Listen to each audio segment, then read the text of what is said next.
बिस्मिल्लाहिर्रहमानिर्रहीम। जनाब स्पीकर, आपकी तवज्जो मैं मबसूल कराना चाहता हूँ। आर्टिकल 16 कॉन्स्टिट्यूशन का काइंडली ज़रा आप पढ़ लीजिएगा मेरे साथ, और बाकी मेंबर्स को भी मैं पढ़ाना चाहता हूँ।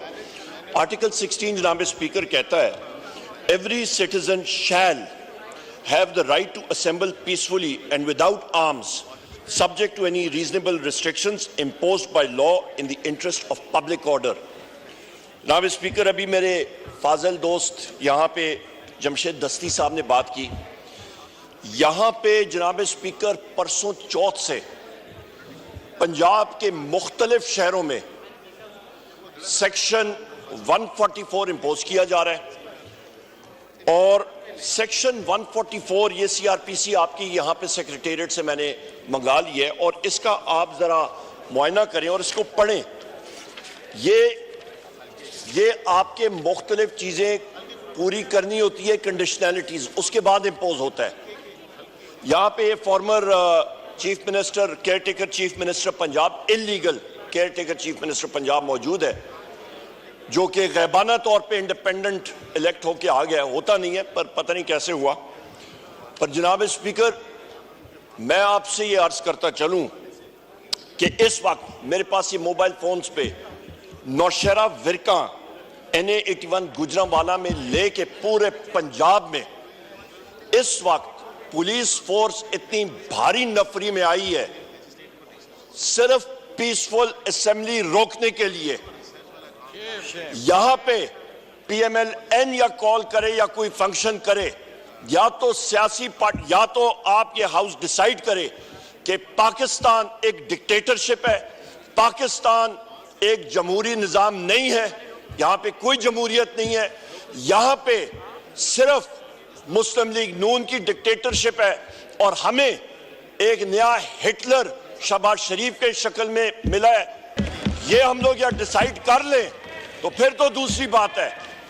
पर जनाब स्पीकर, यहां पे जितने हमारे साथी हैं, लाखों वोट लेके आए हैं, हम लोग इसकी मुज़ामत भी करते हैं, और फिलफोर इस हाउस से इंस्ट्रक्शंस जानी चाहिए पंजाब की इंतजामिया, और बिलखसूस मैं ये बात यहां पे बात करता हूं, इसको आप हज़फ करें या जो भी मर्जी करें, जो पंजाब का IG है वो एक टाउट है, वो करप्ट आदमी है, डॉक्टर उस्मान। वो क्लियर कट बात मैं करता हूं। ये टाउट लफ्ज को हम एक्सपेंस करते हैं। मैं, आप जो मर्जी करें स्पीकर साहब, पर मैं ये बात मैं क्लियर कट, क्योंकि ये दिल से बात आ रही है। उस शख्स ने अपना, मेरा ख्याल है, आखिरत भी खराब किया, और लोगों के खिलाफ जो जुल्म जबर होता रहा है। पंजाब पुलिस एक पुलिस फोर्स नहीं रही है, वो पुलिस फोर्स से मर्सनरी फोर्स में डॉक्टर उस्मान करतूत की वजह से बनी है, एक डिसिप्लिन फोर्स से इनडिसिप्लिन फोर्स बनी है। और सानिया भावलनगर वो इसी वजह से हुआ है कि वहां पे बगैर वारंट्स के एक घर में गए, और वहां पे जिस वक्त उन्होंने रेड किया तो IG ने कहा, और यहां के ख्वाजा आसिफ ने फ्लोर ऑफ द हाउस पे कहा कि जनाब यहां पे बगैर वारंट के रेड हुए। तो हमारे घरों में ये सारे यहाँ पे जो लोग हैं, यहाँ पे क्या पंजाब पुलिस फोर्स और बाकी पुलिस फोर्सेस आके हमारे घरों में गुलदस्ते लेके और वारंट फ्रेम करके आते थे? हम लोग पूछते हैं जनाब स्पीकर इन लोगों से, ये इस पुलिस फोर्स को मर्सनरी पुलिस फोर्स बनाने में ये लोग जिम्मेदार हैं। We condemn this. और दूसरी अहम बात जनाब स्पीकर, यहां पे फ्री असेंबली होनी चाहिए, आपकी चेयर से रूलिंग आनी चाहिए, फ्री असेंबली यहां पे आइन का मैं फिर कोट कर लेता हूं।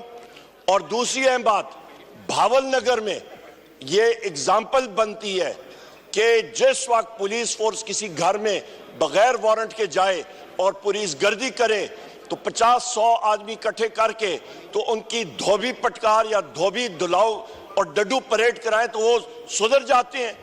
क्या ये मैसेज इन्होंने दी है?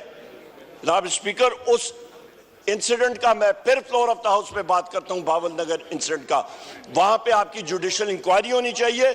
और उसके साथ साथ आज के हवाले से और उसके सामने और जनाब स्पीकर, आज फिर मैं रिपीट करता हूं, पूरे पंजाब में रात से रेड शुरू है।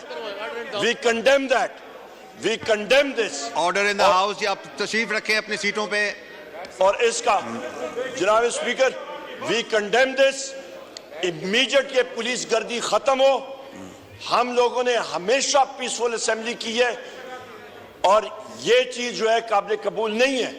और इसके साथ साथ क्योंकि ये इस्लामाबाद कैपिटल टेरिटरी भी इंटीरियर मिनिस्ट्री के नीचे आती है, यहां पे भी इस्लामाबाद में ये इस चीज से नहीं निकल सकते। इस्लामाबाद में भी पीसफुल रैलीज निकलेंगी, किसी किस्म की दफा 144 की जरूरत नहीं है। जनाब स्पीकर, मैं आखिरी दो बात करके फिर यहां पे बैठूंगा। बुशरा बीबी का केस, यहां पे जो उनके साथ जुल्म सितम हो रहा है, एक छोटे से कमरे में अडयाला जेल की अथॉरिटीज ने उनको महसूल करके बंद किया हुआ है। उनको मेडिकल ट्रीटमेंट उनकी मर्जी की नहीं मिल रही। उनके स्कैन्स गवर्नमेंट अस्पताल में उनको मैनिपुलेट करने के चांसेस बहुत ज्यादा थे और जो होते भी रहे।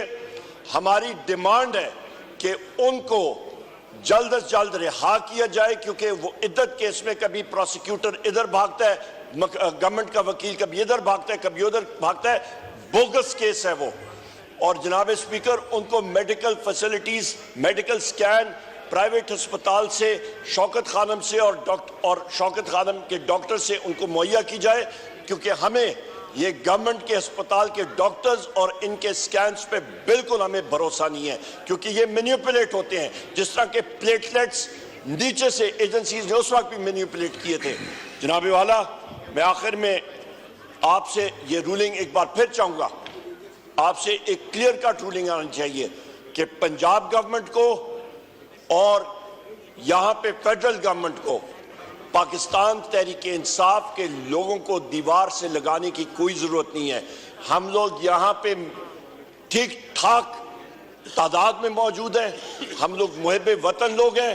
3 करोड़ लोगों ने पाकिस्तान तहरीक इंसाफ को वोट दी है। ये हुकूमत